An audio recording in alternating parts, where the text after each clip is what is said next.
All right. Good morning, everybody.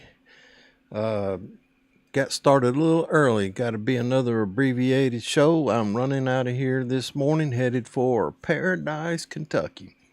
Uh, but good morning, everybody. Good morning, fellas. Good morning, ladies. It's Bubba.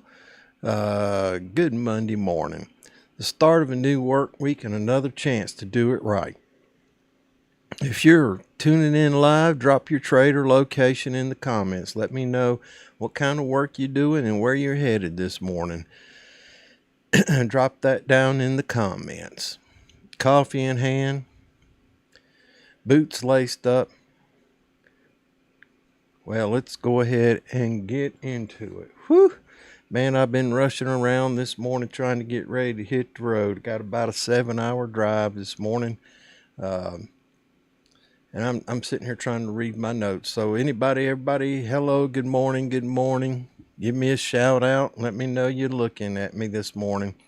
Got a clean shaven face. Old beard gone. I still got a little goatee, but I might have to hit that containment, so I'm not sure. So I went ahead and shaved her off. Let the barber do it. All right. Anyway, like I said, it's an going to be abbreviated show this morning. The word of the week is culture. Culture isn't built overnight, guys. It takes a long time. You can build a good culture or you can build a bad culture. Let me check something.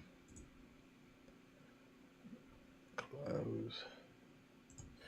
You can build a good culture, you can build a bad culture. It's built by habits, by what you do on a regular basis. What time do you get up in the morning? What time you go to bed? What do you brush your teeth? Do you don't brush your teeth? Those kind of habits. Do you have a habit of being on time? It's built on actions. Are you dependable? Can people count on you? And expectations, not only in yourself, but those who around you. I get this hat off. I'm warm. You got to have expectations in yourself and in those around you.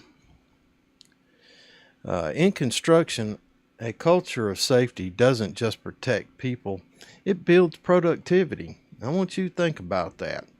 If your leader, your supervisor, project manager, foreman, if they come in and they act the way they're supposed to act, wearing the PPE like they're supposed to wear their PPE, if they come in and they do their Monday morning toolbox safety topic meetings, if they come in every day and have their PTPs ready, that means they're interested in protecting you. So if they come, if you're a worker or a new guy or whatever, you should come in there every day ready to go, hard hat on, safety glasses on, have your gloves, have your boots on, come in bright-eyed and bushy-tailed and ready to go to work. Making sure you pay attention, and if there's something you don't understand, you ask about. Make sure that you're a part of the team, building that culture. And why? Because when crews know the company takes safety seriously, they feel valued, and everybody wants to feel they're valued. And when workers feel valued, they're more productive. And a motivated workforce is a productive workforce. Now, it doesn't happen overnight. You can't expect results in one day or 1 week. But over the months, newcomers come in and they see that attitude that's presented by the team or by the company. They recognize that what they've got to be, and it'll catch up. I've seen it happen 100 times. Culture isn't caught, not just taught. It spreads by example. So be the guy who follows the rules, speaks up when he sees a hazard, and looks out for his crew. If you want to be a leader, that's one way you need to act. If you have an opportunity, you got hired by a company and it's a good, strong company, that's the way you need to act. Like you're part of the crew and you're looking out for not only yourself, but you're looking out for your coworkers so that everybody goes home safely at the end of the day.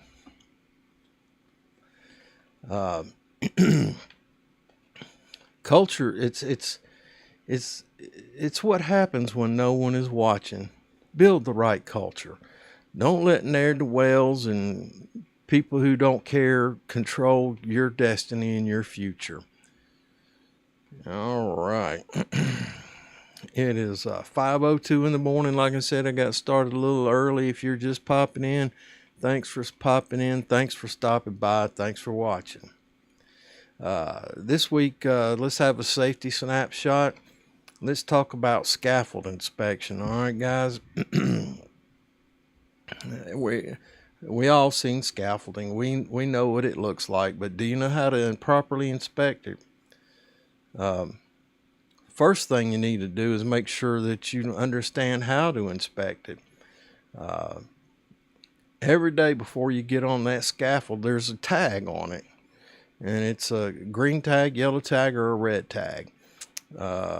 Red tag means do not get on it. Yellow tag normally means you not got to have some type of fall protection because there's some missing guardrails for production reason, not an oversight, but for production reasons. So, and a green tag means it's good to go, and you don't need fall protection. But you yourself, even if you're not the competent person, you should be able to look at a scaffold and determine whether it's properly put together. Are the footings solid? Are the mud plates on there? Mud seals on there? Are the plates attached to the mud seal? Are all the pins in place? Check all the connections. Are the guardrails in place and secured, and all the planks sound and free of cracks and openings? Scaffolds aren't just steel and planks now. They're your lifeline to elevated work. Never assume yesterday's safe scaffold is safe today. Like I said, check it, because these scaffolding, they're subjected to winds, to rain, to movement, and people can change and people can change things overnight. Don't climb until you know it's right.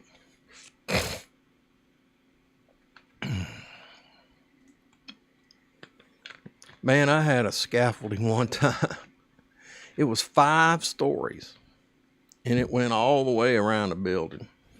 And the guys went to work at 7 o'clock in the morning. And so, man, I had to get there at 5:30 in the morning to start the inspection, walk every foot of that scaffolding every day. But it was ready to go when they got there. You know, there was no delay in production. That was my job, and that's what I did. I inspected that scaffolding. That was quite a task, and I could only imagine. I've seen them 10, 20, 30 stories. And make sure that a competent scaffolding company has installed it. You know, scaffolding,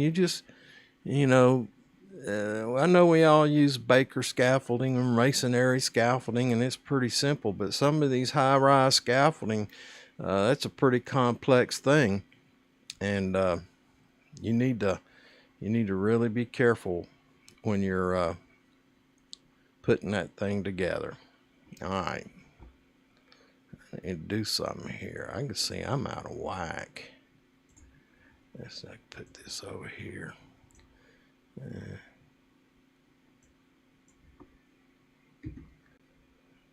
All right. Sorry about that. You know, this learning this old live stream thing here is really kind of a goofy thing. Anyway, back to the scaffolding. Yeah, make sure it's a qualified company that puts that scaffolding together. And I've seen different jobs when it was a huge scaffolding project. That scaffolding company would have an on-site supervisor, and his job every day was to ensure that that scaffolding was inspected and ready to go to work. Those things go up so many feet, and they have to be attached to the wall, to the structure that you're working on. And over time, people walking back and forth on it, those connections can become loose. And one loose connection creates another loose connection, creates another loose connection, till you could possibly have a failure on that scaffolding. So that's part of the scaffolding, other than checking the base plates, mud seals, connections, and all that. And then making sure all the guardrails are on. Man, if you've got a huge scaffolding, somebody could have to remove a guardrail, or did remove a guardrail, and you don't know about it, and you could back right off a scaffolding. Now, I think the rule is y'all need to check on that to do work, that the guardrail can be removed that's next to the building if it's, I want to say, 2 feet or less, and it doesn't require any fall protection. It might be less than that. You'll have to double check that number.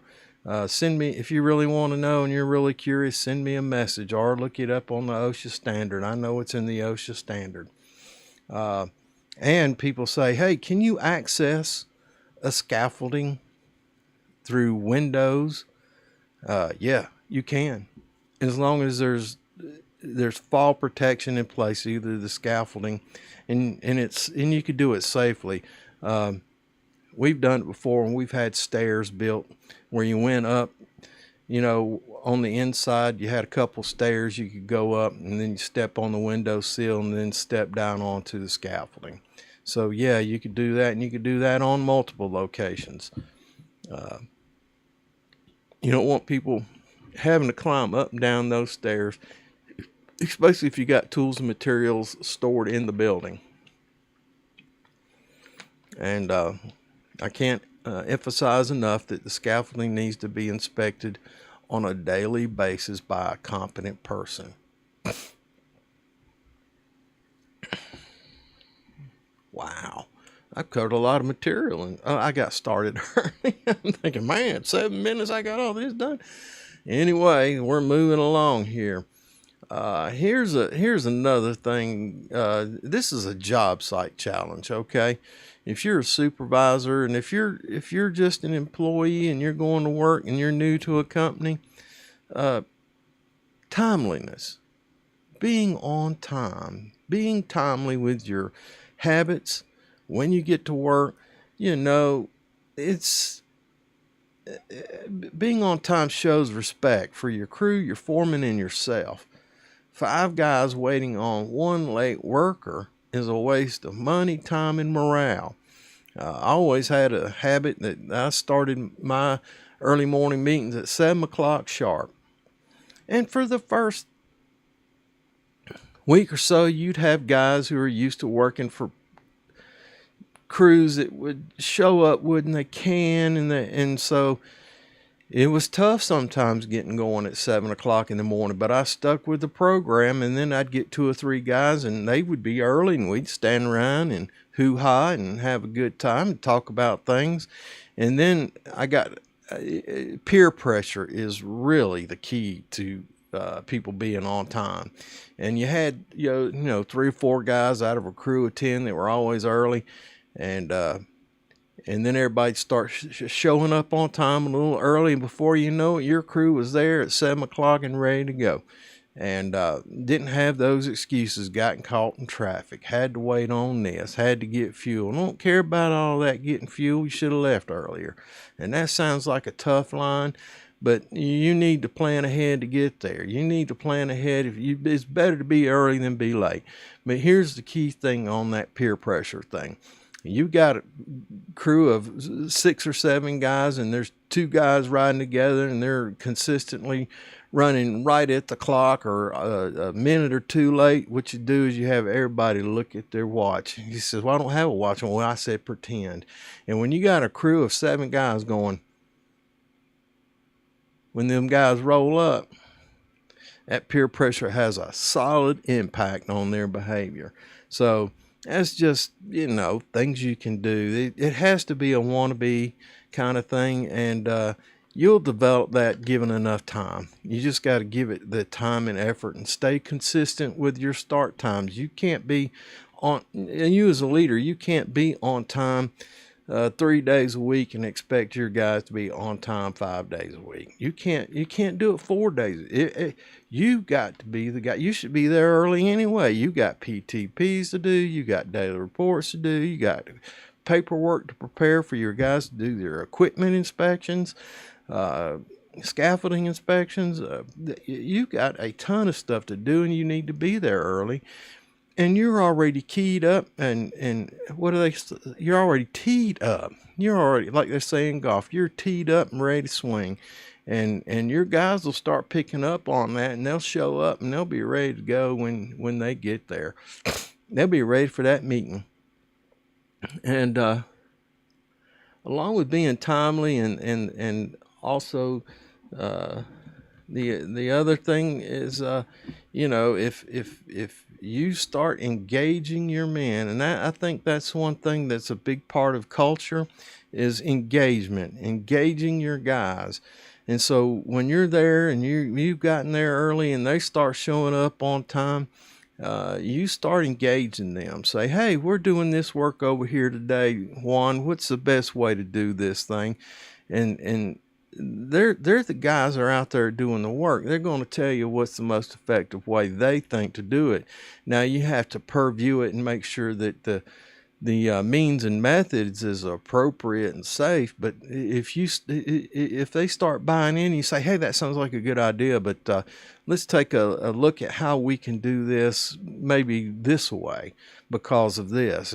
Keep an open mind and be open with them, and work with them. Don't be a boss. Nobody likes a boss. Everybody loves a leader, and a leader gets a lot more work done than a boss does. I've seen it so many times. I'd show up on job sites, and guys would get out of their truck and go to their equipment, get in it, fire it up with no inspection, and then they're starting work, and I'm just sitting there looking at it, and then the supervisor come rolling up, dust trailing behind his truck and slamming on the brakes, and he'll get out and start yelling at each guy, pointing and telling him what he needs to do. And I'm like, why didn't you just have a meeting and go over all of this instead of rolling up in here, smoking on cigarettes and having your second cup of coffee and 15 minutes late, and guys out there working before you get here? You're not a leader. You're not being a leader. Anyway, being timely, developing that culture, that's an important thing to do. All right, y'all, I don't see anybody out there right now, but I am practicing my live stream skills. Y'all give me something. If you're watching this later on, give me a thumbs up, give me a comment, something to let me know somebody perused past this thing and saw it. And I'm here every Monday morning around the 5 o'clock hour, and run for about an hour. I try to go a whole hour. And this week I got to travel. Last week I was traveling, but I got up extra early and got myself ready so I could sit down here in the studio and put this thing together and get it out there. Might be starting a little early and ending a little late because I got to go too. I want to be timely. I want to be a part of that safety culture that gets there when they're supposed to get there. And that's why you see me here in front of you this morning. Anyway, I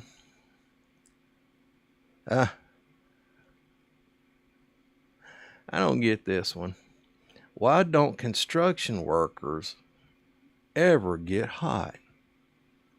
It's because they're always surrounded by drafts. Now, this one's a dad joke. Here's a dad joke. This one was sent to me by it felt like it was always getting hit on. All right. here's we talking about scaffold this morning. Had a guy who could climb and said he could climb a scaffold faster than anyone.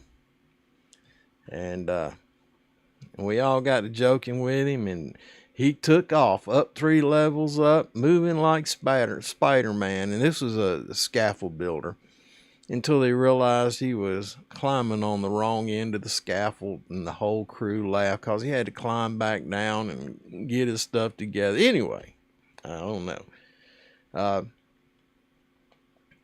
Now, you know, last week on the safety channel, where we have the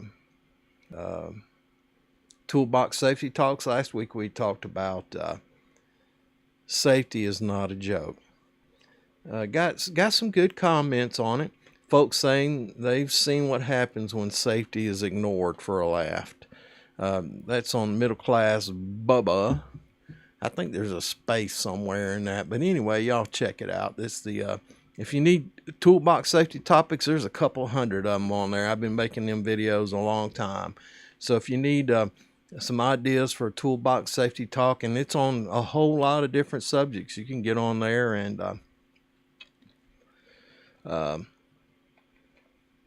find a subject that'd be appropriate for your job site. And I always try to put the script in the description, so you could print out the description and have the script and watch the video, and have your guys sign off on it. Make sure you always have a sign-in sheet when you do your toolbox safety topics. I don't care if it's a scrap of notebook paper. Write the date and the time, what subject you carried, covered, and have everybody sign off on it. Have everybody sign that they heard the toolbox topic, and attach it to the script, and that becomes a part of the permanent record for training purpose, continuing training that is a requirement under OSHA that we constantly give our guys training. If all else fails, if you're on the job site and you got a TV in a classroom, you could put the YouTube on, pull up the YouTube channel and play it for the guys, and I'll give the toolbox safety topic. Just make sure you have that sign-in sheet referencing the YouTube channel where you took it from, and make them sign it so you have a record of training. All right, so that's where we got. Now this week, along with scaffolding, I'll be covering dropped objects. Now we've all seen this, whether it's happened to me here at the house. Be working on a ladder, a step ladder, and put a tool down on top of it and come off the ladder and think you're wrapped up, and grab the ladder and fold it and have the tool fall off the top of the ladder and hit me on top of the darn head on the arm. That's a couple incidents here in the past couple months here at the house that's happened to me. So dropped objects is it's a real hazard, especially if it's a spud wrench, a hammer, or a tape measure. It doesn't take much height for something to become deadly. And we were talking about scaffolding earlier, and this week's upcoming, it'll be talking about tethered tools and dropped objects from heights. So I'm just giving you a warm up on that type of hazard. It don't take much for something to become deadly. All right, stay tuned for that video. I try to get, last week I put it out Thursday morning. I try to normally do it lunchtime on Fridays, but I was in a crunch for time, and I had a test on, I was in asbestos training last week. Man, you know, last time I had to have iron lasts like that is when I rode on an old motorcycle for 500 miles. Sitting in that classroom, my old butt was hurting, and I was so ready to get out of there when they gave us a test. I made a 94 on it, but dadgummit, I should have done better. No, was it 93? I don't know, 93, 94. And I went back and reviewed the questions I missed, and it was I knew the answers, and I was, except for one, and I misunderstood what the concept was, and it had to do with how long you had to keep the training records. I understood it to be that you had to keep the the physical records and the medical records for asbestos workers. You had to keep their records for a total of 30 years plus employment. Well, on the test, it said you had to keep the medical records for 30 years past employment. And I was like, wow, I misunderstood. But the other ones was just because I was in a hurry and the answers were close together and I didn't pay close enough attention and just missed them. But it was a good course. I think that's my third time I've had it. And the last time I had it was probably 6 or 7 years ago. You got to renew it, I think, every 3 years, but you got to have annual refreshers. Anyway, so there I was all week last week, and I don't know where I was going with that, but that's why I get the videos out. That was just a so this week I'll be in a town called Paradise, Kentucky. I ain't never been there before. I won't be able to say that after this week, and I'll be leaving here in the next 15 minutes or so to head to Paradise. And I think I'm going to be there probably a month. They'll have some weekends off, and next weekend I got a sister that lives nearby. I'll probably visit them, and then the second weekend I'll come home. That's a 7-hour drive, and then I don't know, I'll play it by ear. Anyway, that's where I'll be coming to you from next Monday morning. They say they start the job at 6:30, I think. So I may have another abbreviated live stream. I don't know how I'll work it out, but you can count on me being here next Monday morning. Hey, let's talk about, been dragging it out pretty good here. Let's talk about some tools and tricks. Sharp blades. Sharp blades. On tools, knives, whatever you're handling, a sharp blade a dull blade is more dangerous than a sharp one. And whether it's a utility blade or a saw blade or a chisel, dull means more force, more slips, and more injuries. That's a proven fact. That ain't me sitting here making it up. Keep your blades sharp, replace them when needed, and carry spares. And don't forget, use the right blade for the right material. You don't want to use a rip saw blade on a crosscut. Sharp tools just don't cut cleaner, they keep you safer.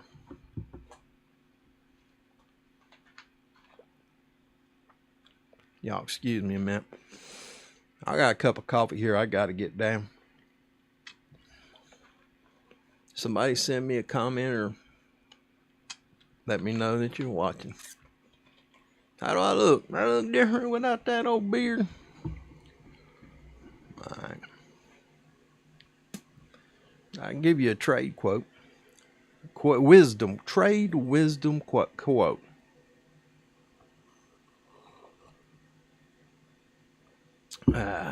Y'all look him up.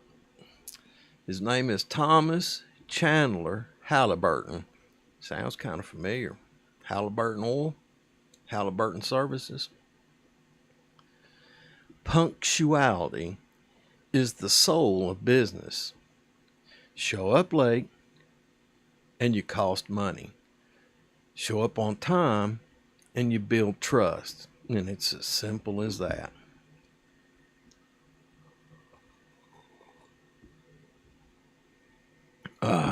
Yeah. So we covered what's on the channel for this week. And listen, guys, it's 5:25, and I got to pack up some more stuff here and get ready to roll. I appreciate you guys who joined me. I appreciate you if you stopped by. Sorry about the abbreviated content this morning, but I do have commitments just like you do right now. If you're out there rolling toward the job, well, that's what I got to be doing, rolling toward the job. But I wanted to get with you for the little while this morning and let you know I'm out there with you, and we're making America great again. Making America great again. And I want you to know that I'm grateful for the crews who care about their safety, their quality of work, and their safety culture. Let's be timely, stay sharp, and let's rebuild this great American culture. Stay safe, stay sharp, and stay on time. And most importantly, and I say it every week, have a grateful day, and we'll see